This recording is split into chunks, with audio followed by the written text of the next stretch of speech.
नमस्कार, बुलेटिन में स्वागत है आपका और मैं हूं आपके साथ जागृति खंतवाल। बुलेटिन का आगाज करेंगे बड़ी खबर के साथ।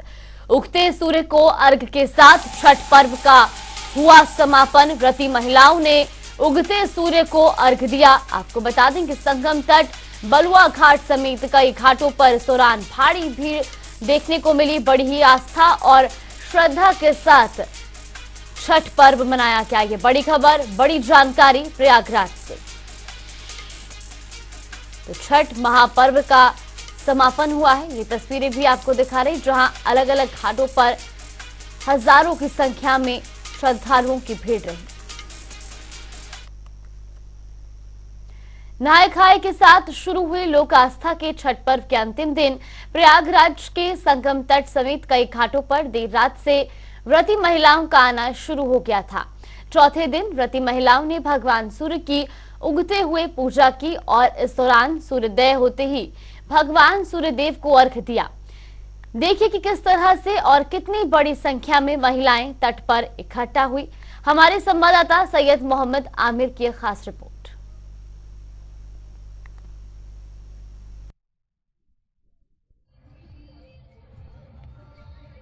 और सहारनपुर की तस्वीरें आपको दिखा रही, जहां अलग अलग तस्वीरों में छठ पर्व की रौनक दिखाई दी। वाराणसी, प्रयागराज, आजमगढ़, लखनऊ और सहारनपुर के घाटों पर हजारों की संख्या में लोगों की भीड़ मौजूद रही। छठ पर्व 4 दिवसीय नहाय खाए के साथ जहां शुरू होता है, तो आज अंतिम दिन है। अर्घ देंगे और उसके बाद ही व्रत खोलेंगे और व्रत का पारण करने के बाद लोग अपने घर की ओर जाएंगे। अपनी संतान की दीर्घायु के लिए इस व्रत को कराया जाता है। इस टाइम हम संगम तट पर खड़े हैं। आप देख सकते हैं लोगों में किस तरह से उत्साह है और लोग विधि विधान से पूजा अर्चना कर रहे हैं और लोग छठ मैया के गीत गा रहे हैं। हम लोगों से यहाँ पे बात करने की भी कोशिश करेंगे कि आज आप लोग यहाँ पर किस तरह से व्रत रख रहे हैं, किस तरह से आज आप लोग व्रत रख रहे हैं, क्या इसका महत्व है और कितनी देर में आप लोग अर्घ देंगे? ये व्रत हम लोग बहुत ही मतलब निराजल व्रत होता है। 3 दिन का व्रत होता है और ये व्रत हम लोग माताएं जो अपने पुत्र की बच्चों की दीर्घायु के लिए रहती हैं और संतान प्राप्ति के लिए भी रहती हैं। और ये जो व्रत है माता छठ माता का जी का व्रत है और उगते हुए सूरज और ढलते हुए सूरज को अर्घ देने वाला ये व्रत होता है। तो आज आप लोगों ने क्या किया है? आज हम लोगों ने यहाँ बेदी सजाई है, दीप प्रज्वलित किया है और फूल माला और ये सारा प्रसाद माता जी को चढ़ाया है। और अभी जब सूर्य देवता जब उग जाएंगे तो उनको हम लोग अर्घ देंगे। अर्घ देने के बाद फिर हम लोग जो औरतें एक दूसरे को सिंदूर लगाएंगी और प्रसाद देंगी और फिर यहाँ पे हम लोग प्रणाम करके फिर अपने अपने घर जाएंगे और वहाँ पे हम लोग अपना व्रत का पालन करेंगे। तो सुना किस तरह से व्रत का पारण होगा। कुछ ही देर में सूर्य भगवान आएंगे और लोग उनको अर्घ देंगे। अर्घ देने के बाद यहाँ पर सिंदूर लगाएंगे और विधि विधान से पूजा अर्चना करके अपने घर को प्रस्थान करेंगे, जहाँ पर वे व्रत का पारण करेंगे। इसी के साथ ऐसे में व्रती महिलाएं आज संगम तट पर इकट्ठा हुई हैं और आपको हम दिखा रहे हैं यहाँ पर जहाँ व्रती महिलाएं आप देख सकते हैं सूर्यदेव को अर्घ देने के लिए खड़ी हैं और अर्घ दे रही हैं। और सूर्यदेव को अर्घ देने के साथ ही आज व्रत खत्म होगा, जिसके बाद महिलाएं अपना व्रत खोलेंगी। फिलहाल कुछ लोग भी हम लोग उनसे बात करेंगे। ये बताइए, आप लोग संगम तट पर आई हैं, आज किस तरह से पूजा अर्चना कर रही हैं, क्या पूरा? हमारे यहाँ पर बहुत अच्छा लग रहा है और ये 36 घंटे का पर्व होता है और पुत्र के लिए रखा जाता है और अब अर्घ दे के फिर व्रत तोड़ेंगे घर जाके। आप लोग ने दिया है आज? हाँ। तो यहाँ पर आपने देखा अर्घ दे रही महिलाएं और अर्घ देने के बाद ये बताइए, आप लोग यहाँ पर आए हैं, पूजा अर्चना कर रहे हैं, किस तरह से भगवान की उपासना कर रहे हैं? भगवान का बात परसों से ही कर रहे हैं। लौकी सब्जी चावल खा के और परसों रहते हैं। कल पूरा दिन निर्जला व्रत थे। आज पूजा करके भगवान को अर्घ दे के हम लोग व्रत तोड़ेंगे।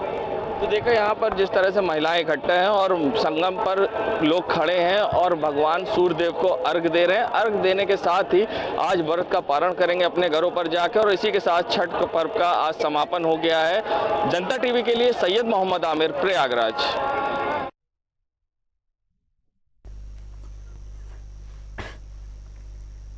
इसी खबर पर ज्यादा जानकारी के साथ हमारे सहयोगी टीएन मिश्रा हमारे साथ जुड़े। टीएन, सबसे पहले आपसे जानना चाहेंगे, देखिए आज अलग अलग जगहों से तस्वीरें सामने आ रही हैं जहां छठ महापर्व का आज समापन हुआ। लखनऊ में किस तरह से लोग छठ महापर्व का समापन करते नजर आए और लोगों में किस तरह की आज आस्था देखने को मिली? देखिए जागृति, ये छठ का महापर्व जैसा है कि ये जीते जागते भगवान सूर्यदेव की पूजा करते हैं लोग और अपने बच्चों की खुशहाली के लिए, पारिवारिक खुशहाली के लिए करते हैं। 4 दिन का है, नहाए खाए से शुरू करते हैं, सेकंड दिन खरना होता है और तीसरे दिन अस्तलगामी सूर्य को जल देते हैं और आज चौथे दिन जो है उगते हुए सूर्य को जल देने के बाद ये पर्व समाप्त हो गया। सुबह सुबह महिलाएं जब 5 बजे से ही जल में खड़ी हो गई थी, सूर्य को इंतजार कर रही थी, जब सूर्योदय हुआ तो उन्होंने उनको जल दिया और उसके बाद अपने परिवार के बच्चों के लिए खुशी की कामना करी और उसके बाद इन्होंने व्रत तोड़ा। तो व्रती महिलाओं और जहाँ लखनऊ में उत्साह की बात है, खुद सीएम योगी आदित्यनाथ कल यहाँ आए थे, डिप्टी सीएम जो है ब्रजेश पाठक आए थे और उन्होंने खुद अस्तलगामी जो है उगते हुए अस्त होते हुए सूर्य को जल दिया और महिलाओं से उन्होंने बात भी की। उन्होंने जाना भी कि क्या है, कैसे कैसे व्रत रह रही हैं और क्या क्या कोई दिक्कत तो नहीं किसी को। तो ये इतना बड़ा उत्साह है जिससे खुद सीएम यहाँ हैं और जो आए और महिलाओं से बात की। तो अब यह है, आज पर्व 3 दिन बाद खत्म हुआ। सबसे बड़ा कठिन व्रत माना जाता है इस भारत देश का, इस देश का सबसे कठिन व्रत है। 36 घंटे का कोई व्रत नहीं है।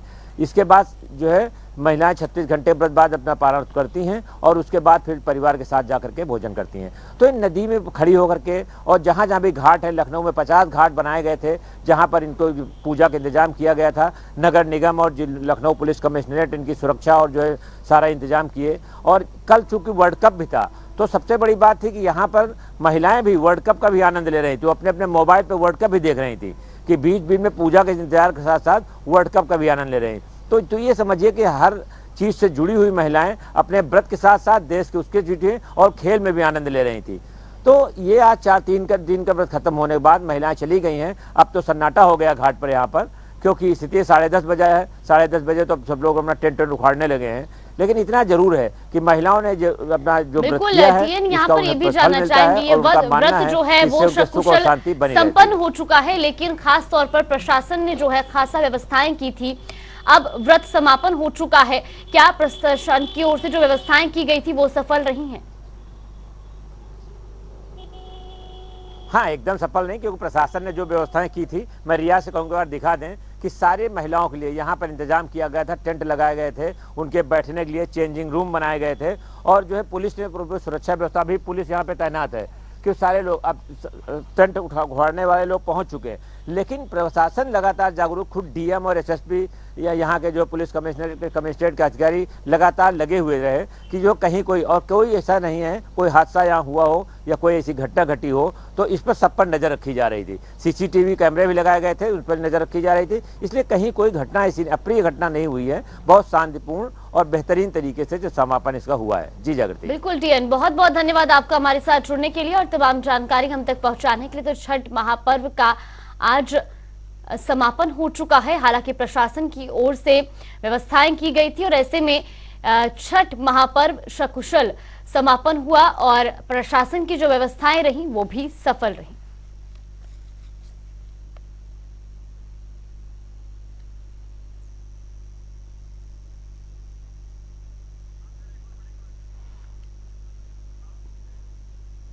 और रुख करेंगे बड़ी खबर की ओर। सीएम योगी की राजस्थान में हुंकार। राजस्थान में आज जनसभा समेत रैली में भी जाएंगे मुख्यमंत्री योगी आदित्यनाथ। दौसा के लालसोट में होने वाली है रैली। आपको बता दें कि जयपुर में भी मुख्यमंत्री चुनावी प्रचार करेंगे। विजय संकल्प यात्रा को भी संबोधित करेंगे मुख्यमंत्री योगी आदित्यनाथ। ये बड़ी खबर, बड़ी जानकारी। राजस्थान दौरे पर सीएम योगी। तो जनसभा समेत कई चुनावी रैलियों में शिरकत करेंगे सीएम योगी आदित्यनाथ। आपको बता दें कि जयपुर में भी मुख्यमंत्री योगी आदित्यनाथ चुनावी जनसभा को संबोधित करेंगे। ये बड़ी खबर, बड़ी जानकारी। मुख्यमंत्री योगी आदित्यनाथ राजस्थान दौरे पर रहेंगे और वहां चुनावी हुंकार भरेंगे। ये बड़ी खबर, बड़ी जानकारी। दौसा के लालसोट में भी रैली आयोजित होनी है जहां मुख्यमंत्री योगी आदित्यनाथ शामिल होंगे। इसके अलावा जयपुर में भी सीएम चुनावी प्रचार करेंगे। विजय संकल्प यात्रा को भी संबोधित करेंगे मुख्यमंत्री।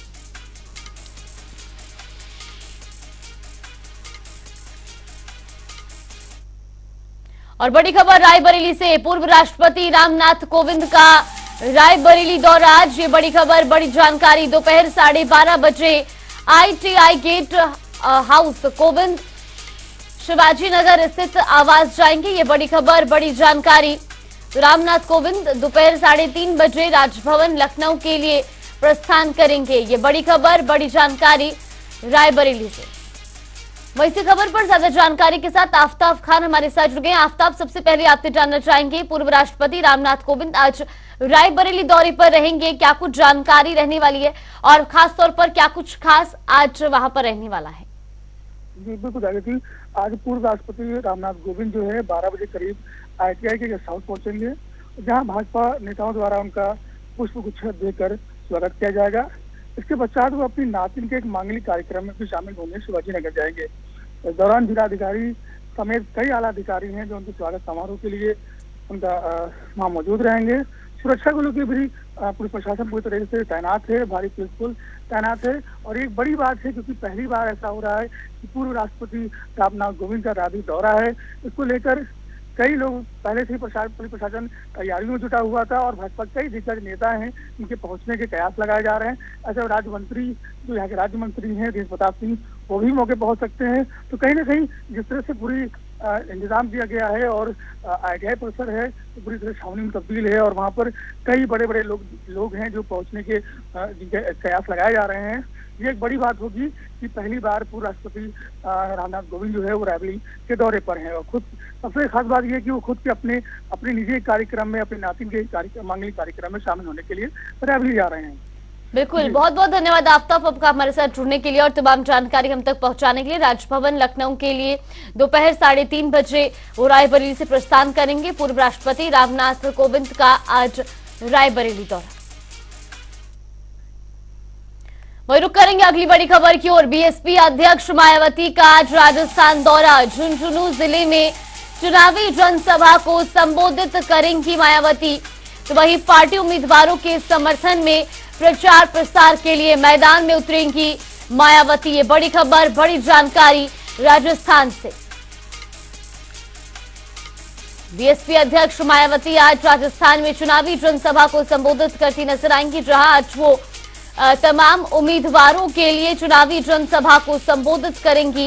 ये बड़ी खबर, बड़ी जानकारी। झुंझुनू में जनसभा को संबोधित करेंगी BSP अध्यक्ष मायावती। उम्मीदवारों के समर्थन में प्रचार प्रसार के लिए मैदान में उतरेंगी राजस्थान से। ये बड़ी खबर, बड़ी जानकारी। झुंझुनू में जनसभा को संबोधित करेंगी BSP अध्यक्ष मायावती।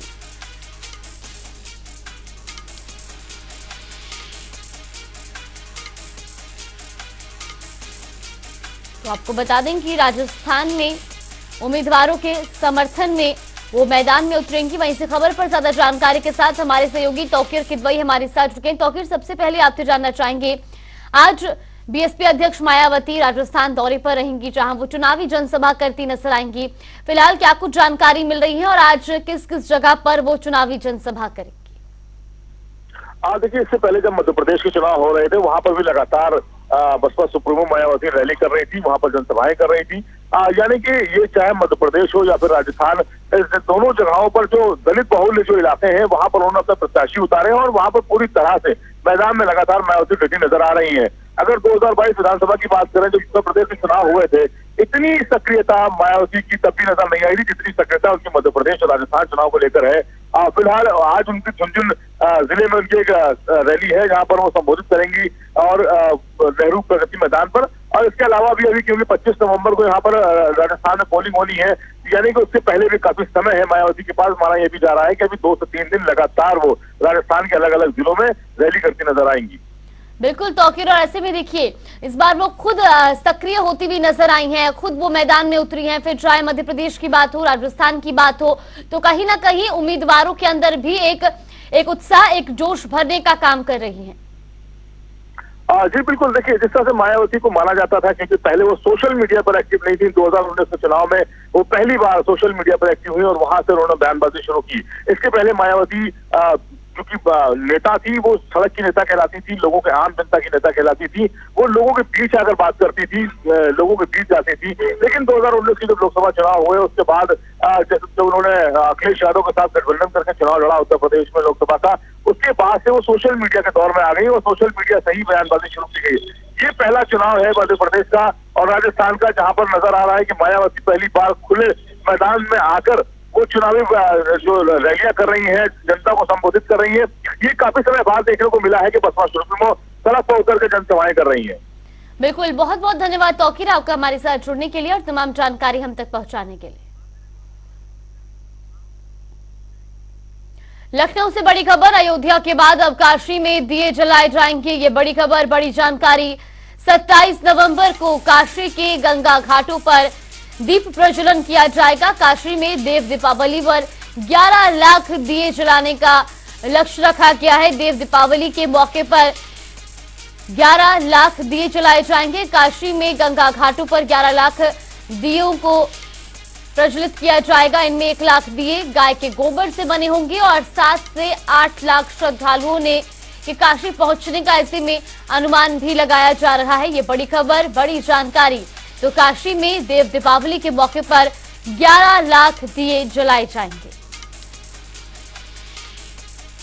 तो साथ ही आपको बता दें कि जहां देव दीपावली के मौके पर काशी में 7 से 8 लाख श्रद्धालुओं के पहुंचने का अनुमान भी लगाया जा रहा है। चलिए, बुलेटिन में फिलहाल के लिए बस इतना ही। यहाँ पे रुकते हैं छोटे से ब्रेक के।